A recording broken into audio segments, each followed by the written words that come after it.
Watch out for that pole. Jeez. Yeah, I'm just at the Cambria Inn and Suites, if you know where that is. Right by the hotel.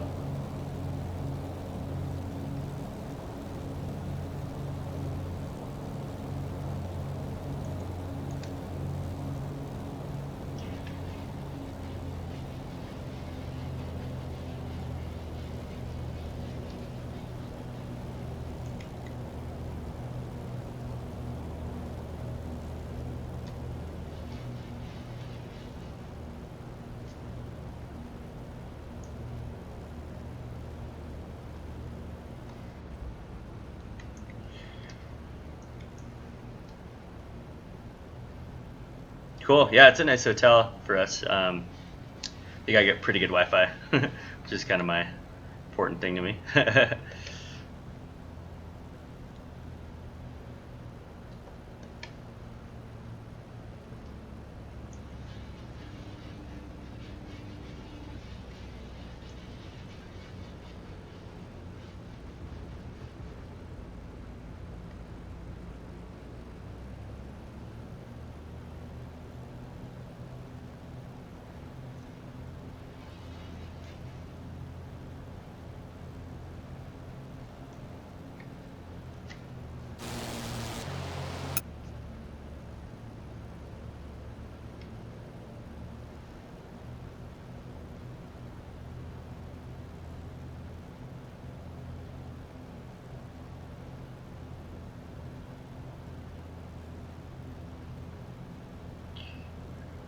Oh yeah, it's okay. I mean, I have different standards, I guess. I have some hotels where, man, it's pretty horrible. So, and you can get a lot done actually playing video games on not that great of a connection. I think a lot of people will be surprised what you can do. Oh, that's displace threshold. Oops. I'm gonna keep going and touchdown.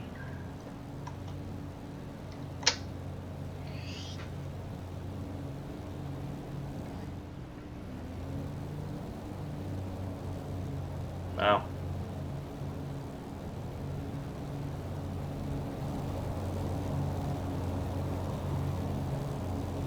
This thing's tough to control here.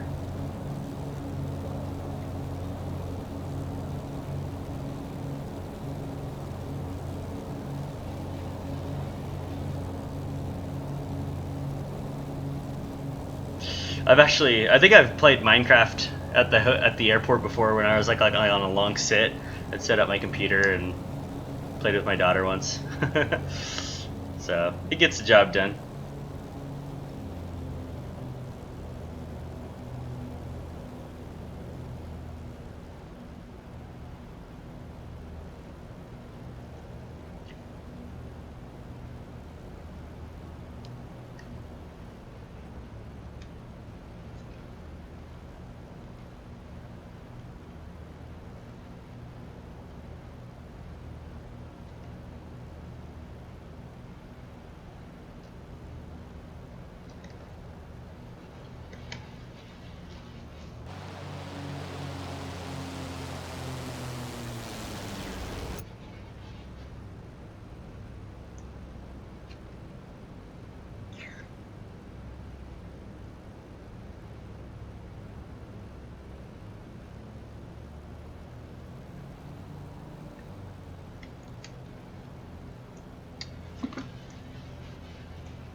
I fly all three of them, man. So the 19, the 20, and the 21. And in any given day, I could fly all three, really, in theory. I haven't really done that, but like this trip, I've been flying the 320 mostly. But in any given trip, I can fly. Yeah, I'm usually flying all three. So you're not locked into any one variant. So probably see them a lot coming through Denver, don't you?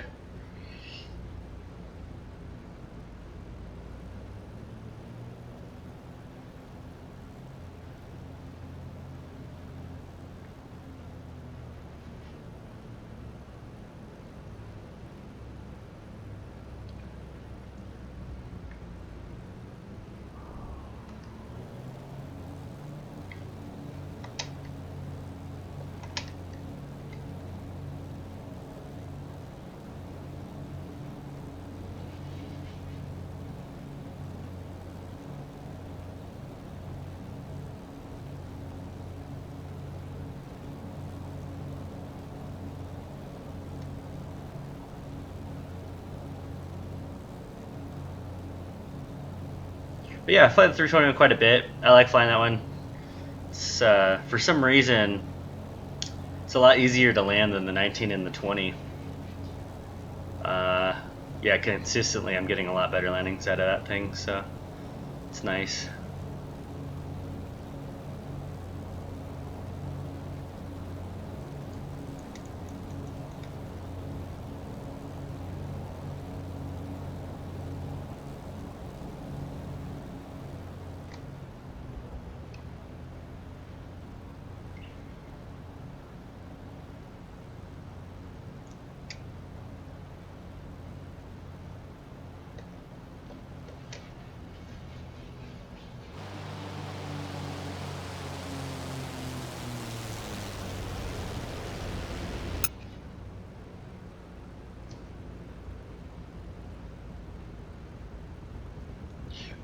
Not a huge difference. The only thing with the 321s that we really care about is striking the tail on takeoff and landing. So we have a pitch. You can't pitch more than 7.5 degrees while your mains are still on the ground. So you just got to be vigilant for that. It'll yell at you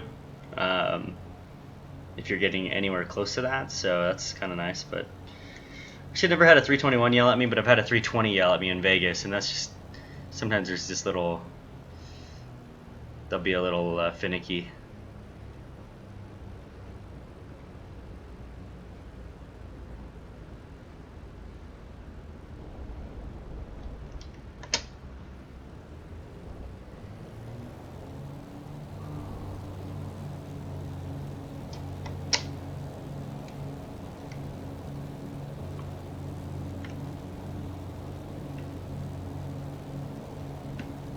Oh, that's cool, man. What's the airport that you train at again? I think Front Range or no? I can't remember. I think you told me the other night, but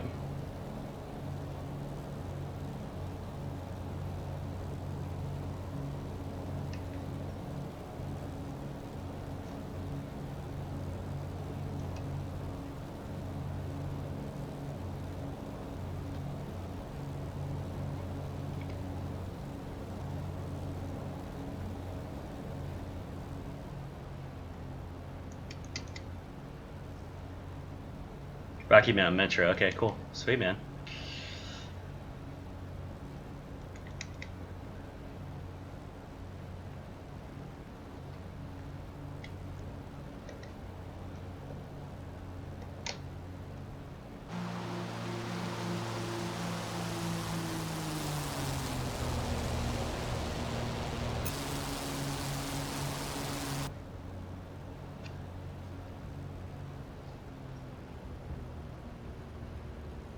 It's good. How many hours you at now? Did you solo yet?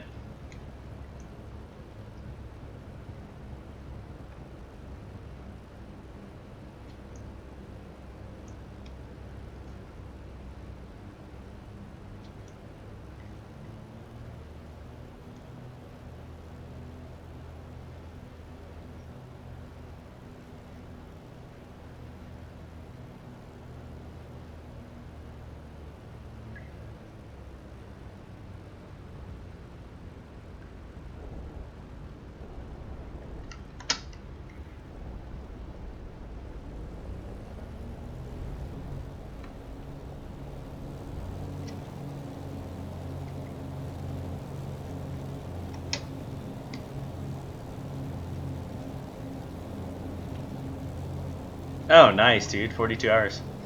Yeah, that's enough to get your. If you were flying consistently, that's enough to have your private pilot by now. So I know it's hard when you're not, if you're not flying consistently and all that, but that's cool though.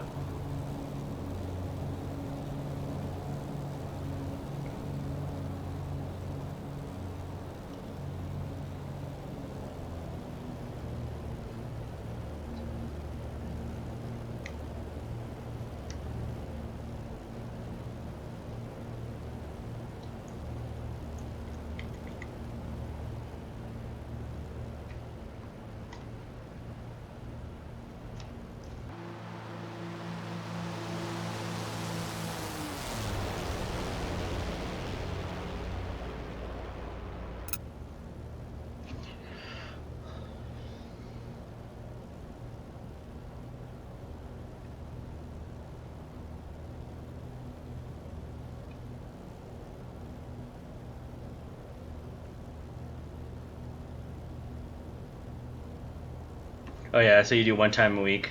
Yeah, and then the winds and the weather and all that crap gets in the way. Feel you on that.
Yeah, man, you're gonna get, yeah, especially in Denver, you're gonna get a ton of good experience with crosswinds and weather and how to deal with it and all that kind of stuff. One of my first cross countries was coming out from Utah. I flew up from Provo out to Colorado Springs. I flew. It was my first cross country after I got my private pilot's license. So I'm a brand new pilot, and I fly over the Rockies.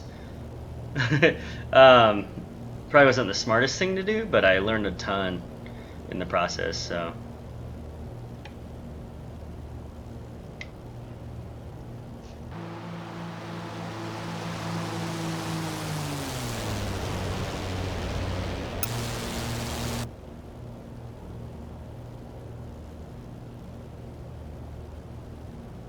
Yeah, they just set up those limits for you as a liability more than anything.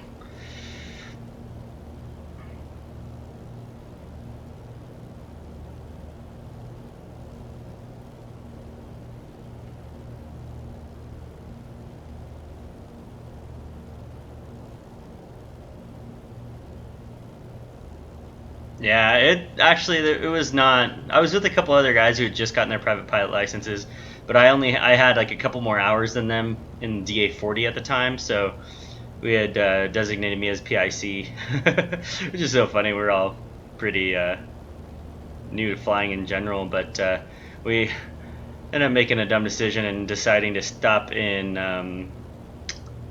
Oh gosh, what's that 10,000-foot airport out here? Drawing a blank on it right now, but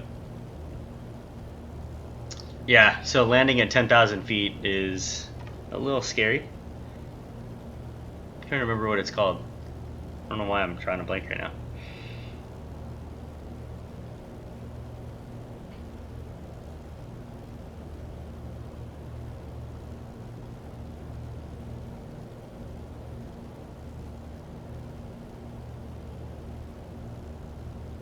Yeah, definitely. I would definitely do that. Yeah, we were in a 180 horsepower DA40 with 3 guys and full fuel taking off at 10,000 feet.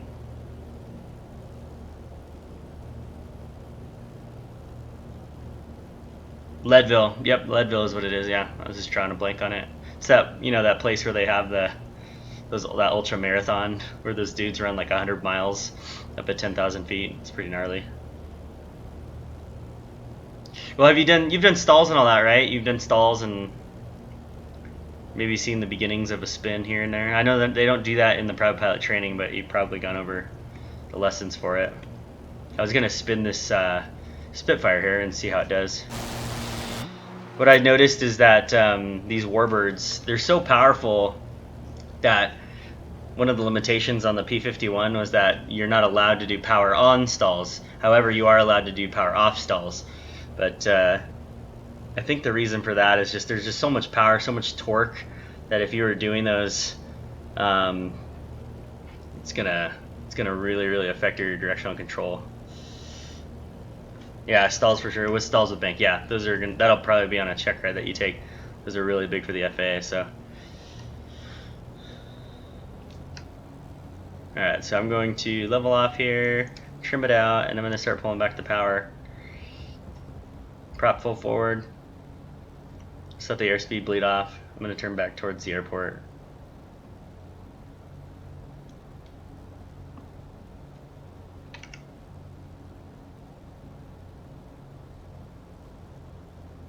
And we are at near 10,700 feet. Plenty of altitude to conduct the spin.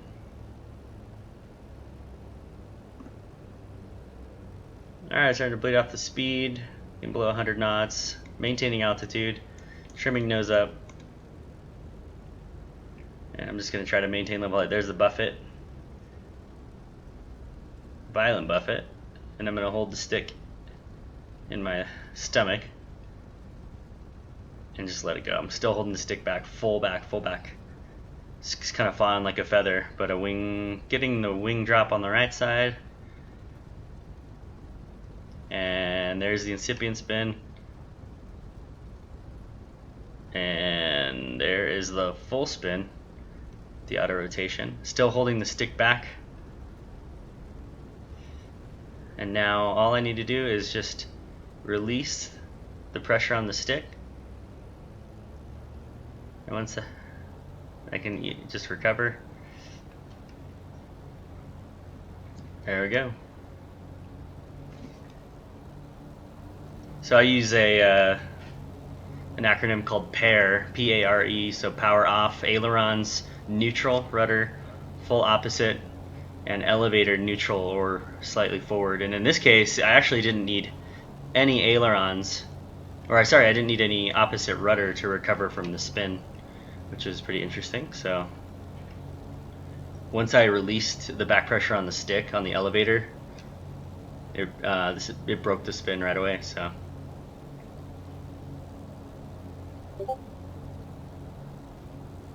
pretty cool.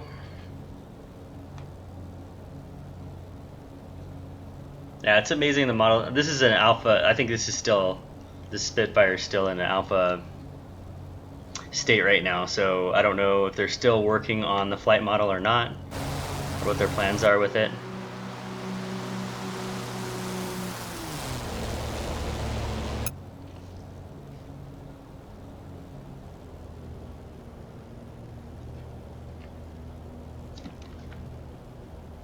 But we can go do a little attack run on the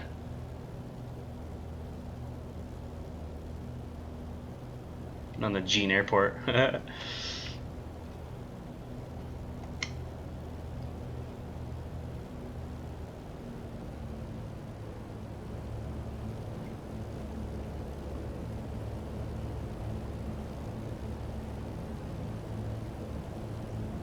Or attack the city. That would be better.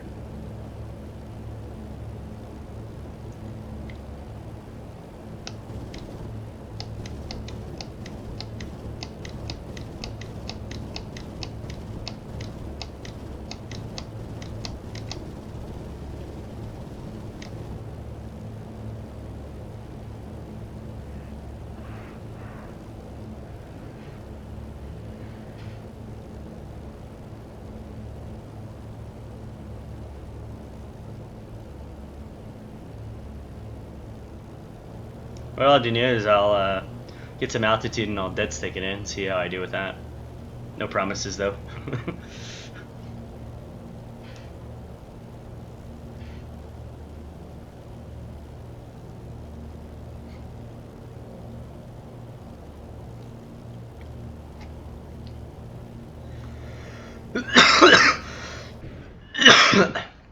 It's alright, okay. My engine died. On its own, unintentionally. Alright, but what I'm going to do now is establish best glide speed. I have no idea what that is in this, but about 160 works for me right now, and I'll trim it out for that.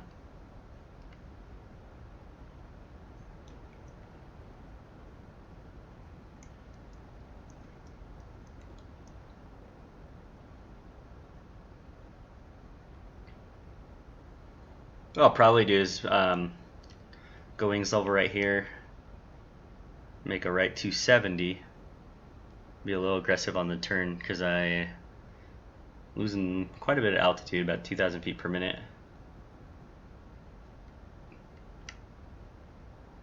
I'll hold off on the gear.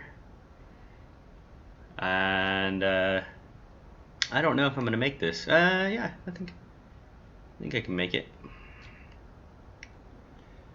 So once my landing is assured, I'm gonna go ahead and go gear down and flaps down. There's the emergency gear handle.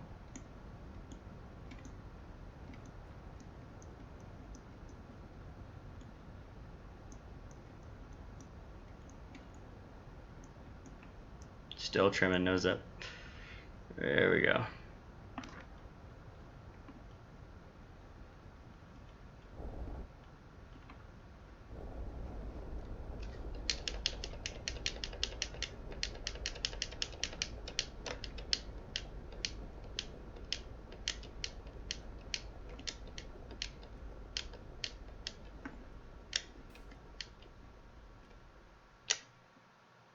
With a little thump there, a little too much brake at the end. There we go.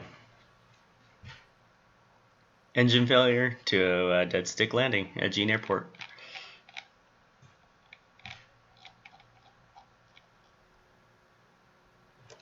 Pretty fun airplane. I really enjoy it. So far, I just picked it up today.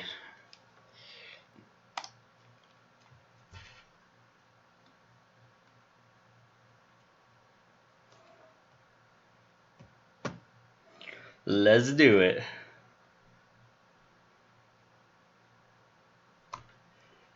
Request visual, do a go around. Okay, I will do that.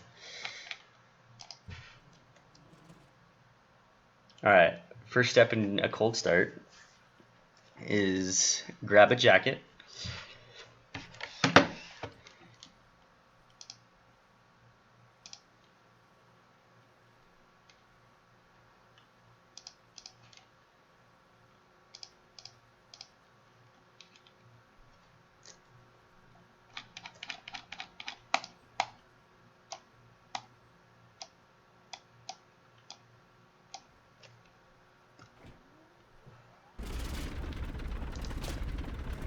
There we go.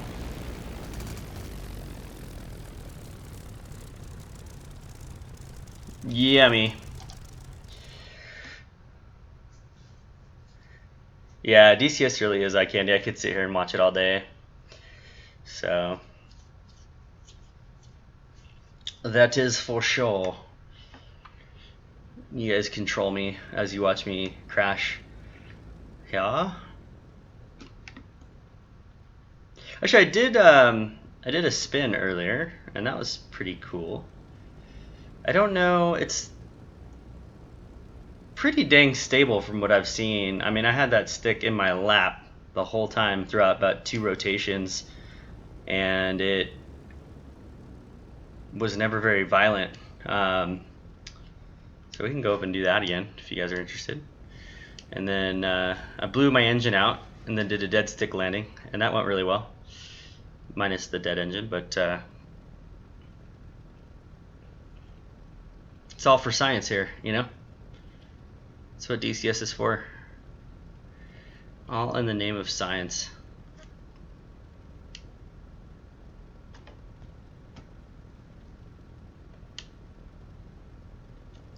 I feel like I should have like an English accent as I explain to you the systems of the Spitfire Mach 9. But it's not gonna happen. This is day 1 with the Spit for me. So please go easy.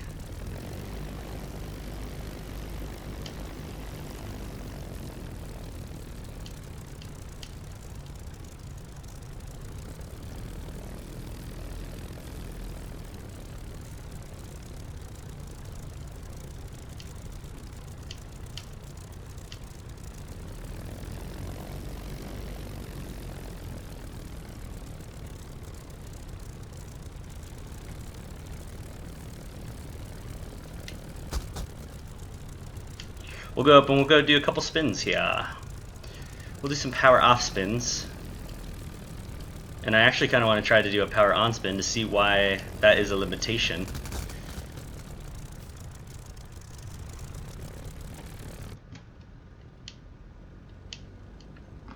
Hey, we'll see you, Monkey Balls. We'll take care, man. I'll let you know when I'm in Denver. Try to catch up at the airport or whatever. If you're ever around.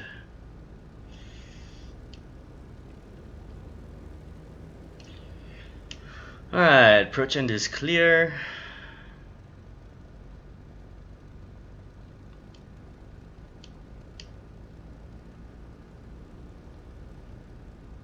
What's with all these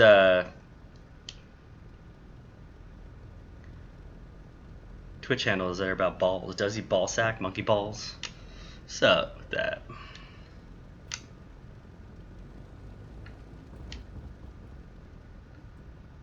Alrighty. Notice I need some nose down trim. Here. In fact, I'm just going to zero it out and see how that does on this takeoff. Alright, got mixture full forward, obviously. Got prop full forward. We are good to go.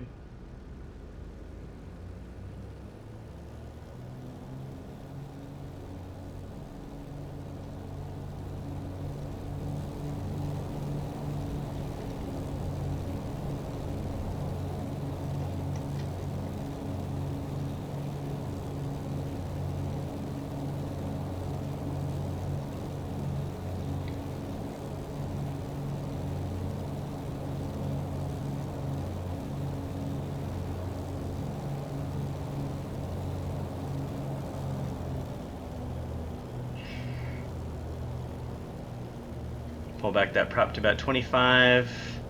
Got 8 on the boost. Seems to keep this engine happy. Open up the radiator flap here.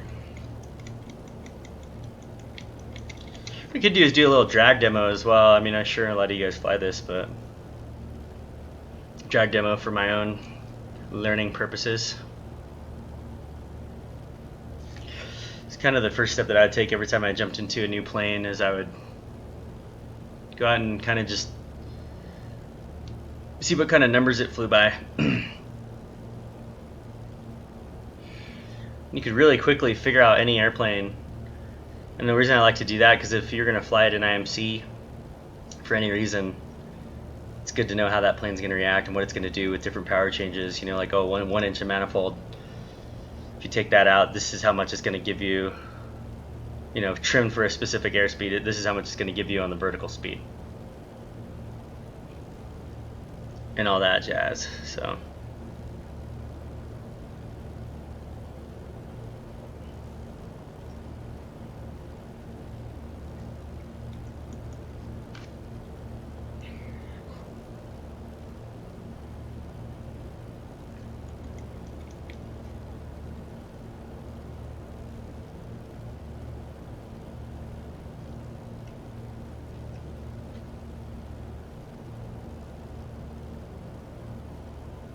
Kind of wish they would implement spin training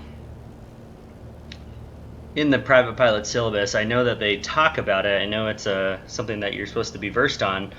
But if you've never seen one, you've never experienced one, and you've never gone through the motions to get out of a spin, it's kind of hard to, in my opinion, to know what to do if you really ended up getting into one. So. But that's what sims are for, I suppose. I don't know. FAA knows better than me, smarter than me, I guess.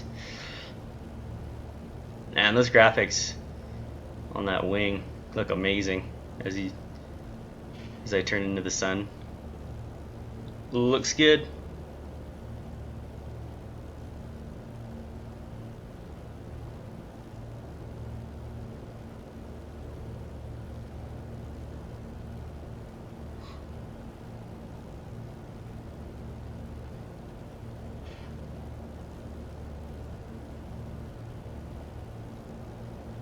Yeah, where's my AO indicator, though? I think you're just supposed to lick your finger, stick it out the window.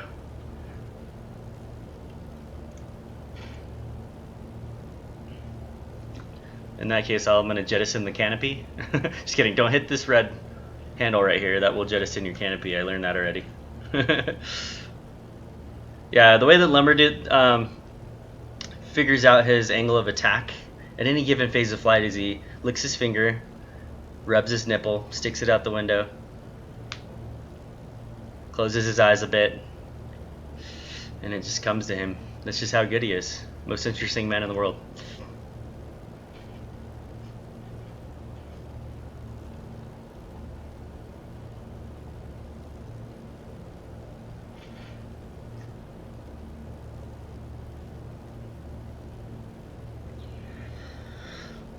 I'm just trying to get some altitude here to conduct the maneuver safely.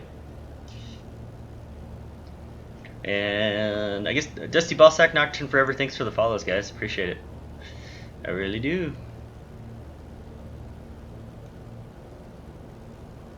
I don't have any of my alerts set up. I'm streaming from a different broadcasting service. You have to rub it on both nipples. Ah, okay.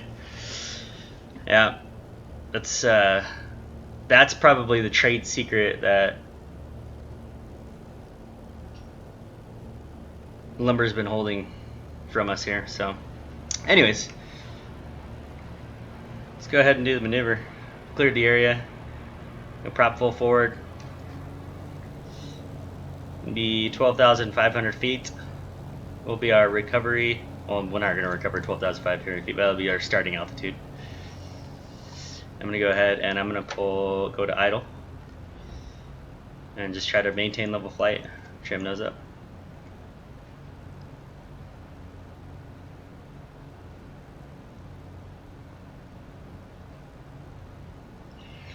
Nice, bleeding up airspeed quicker than the P-51 does. I feel like you pull idle in the P-51 and it just so slippery, it just keeps going. Words you would never hear out of my mouth. Alrighty here. Slowing down about 100 knots. Nose is pointing up towards the moon, quite literally.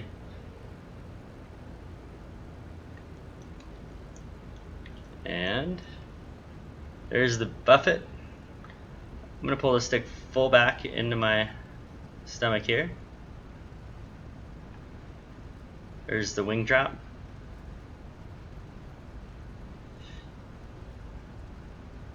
Still holding full back, and it does not want to spin. Feels like it's relatively stable airplane to not want to do this.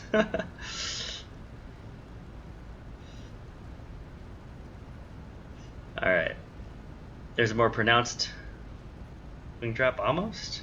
I don't know, weird. There we go. There's the wing drop, incipient spin.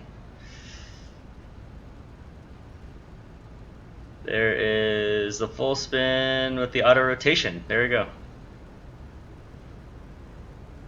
And there's one. And I still have the stick back in my stomach.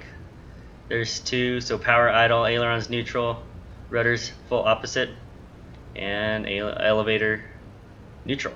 That's all it takes in this one. And recover. All it takes is for you to release the back pressure on the elevator for it to recover there, so. Yeah. Lumber. Yep.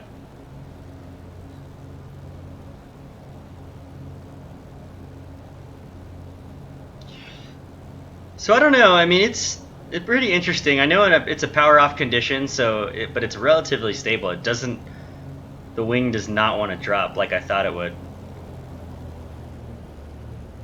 But what we can do is I can get it all slowed down. I'll get it into a power on condition, kind of simulating a takeoff. And I'm pretty sure that it's going to want to spin a lot quicker than in a power off condition. And what I noticed when I was reading the P-51 manual, giggity, that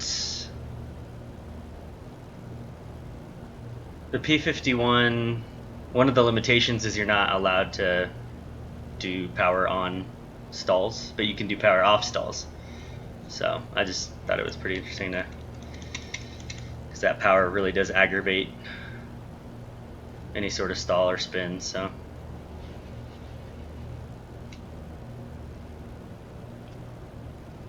we'll keep climbing.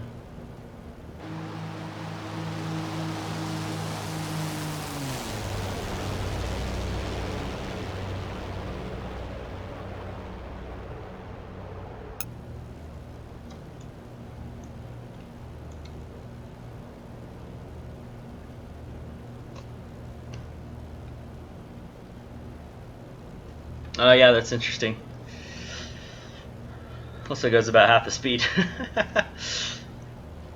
Yeah, that Mustang, man, I have a lot more appreciation for it in terms of how fast that thing can fly now. Pretty cool.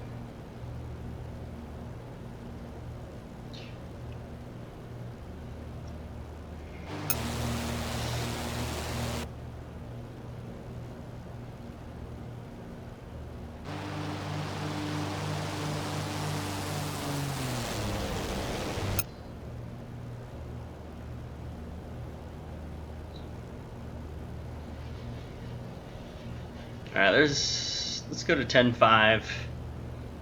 I'll get into power on condition. I haven't done a power on stall in a long time, but there's 10.5. We'll get slowed down here, prop full forward, simulating a takeoff.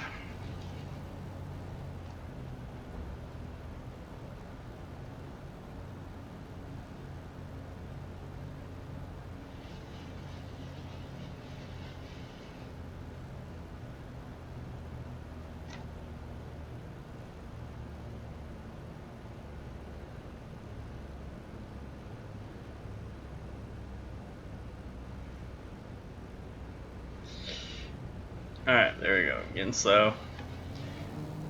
Applying power. Pitch that nose up. Pretending like we weren't paying attention to the pitch attitude on takeoff.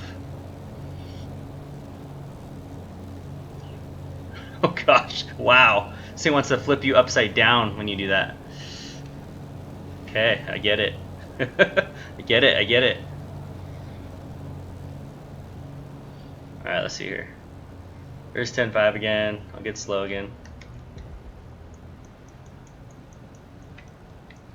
So yeah, the power on stalls are deadly. You can tell takeoff is really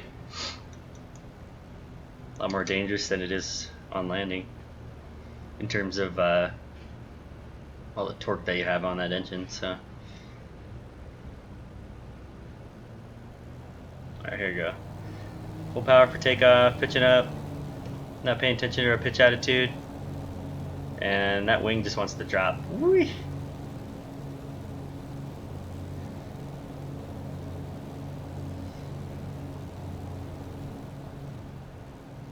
There we go. Alright, I gotta go take a shower, get ready for work, but before that, we're gonna have some fun.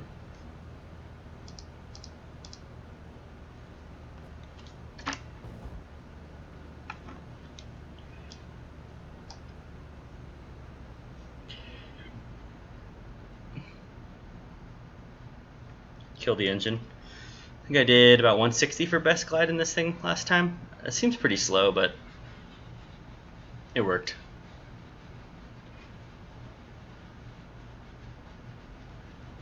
Alright, I'll cross midfield, make a right downwind for 2-0. Right.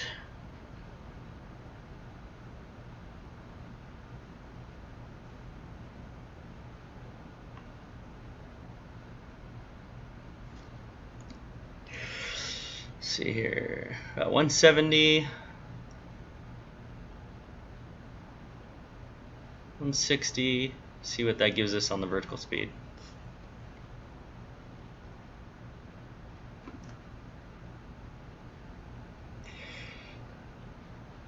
It's about 1900, 2000 feet per minute at 160.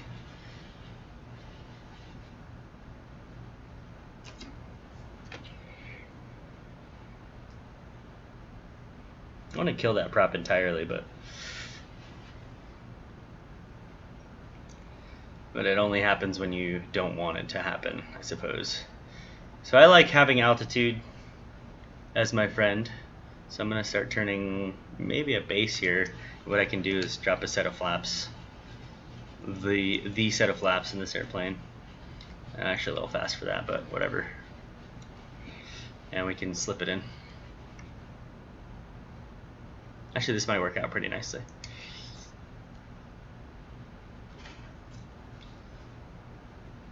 Once landing is assured, I'm gonna throw down my gear.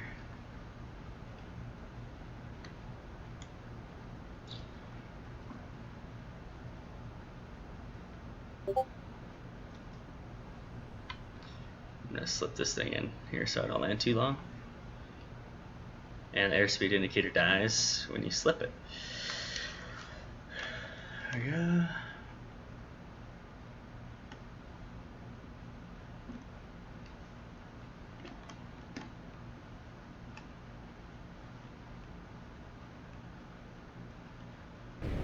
Oh! The gear never come down? Nope. Bummer.